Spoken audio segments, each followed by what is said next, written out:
আসসালামু আলাইকুম প্রিয় শিক্ষার্থীবৃন্দ, আজকে আমি তোমাদেরকে বাইনারি সংখ্যার বিয়োগ শিখাবো। তোমরা দেখতে পাচ্ছ আমি একটি বাইনারি সংখ্যা লিখে রাখছি এবং পাশে একটি সূত্র লিখে রাখছি।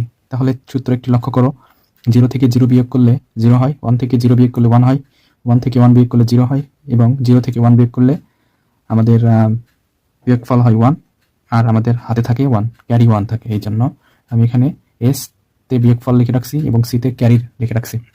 এখন দেখো, যখন দেখবা এই যে 0 থেকে 1 আছে, দেখো এই 4 নম্বর সূত্র প্রয়োগ হয়েছে, তাহলে 0 থেকে 1 বিয়োগ করলে আমাদের কিন্তু বিয়োগফল হয় 1। দেখো বিয়োগফল কিন্তু 1 আর হাতে থাকে কিন্তু 1। যে 1টা হাতে থাকবে সেই 1 আমরা পরবর্তী সংখ্যার সাথে নিচের সংখ্যার সাথে যোগ দেব। তাহলে 0 সাথে 1 যোগ করলে কিন্তু 1 হয়। দেখো এটা একটু ছোট করে লিখলাম 1। এইবার 1 থেকে 1 বিয়োগ করব 0। দেখো এই 1 থেকে এই যে 1 বিয়োগ করলাম 0। এখন 1 থেকে 0 বিয়োগ করব আবার 1,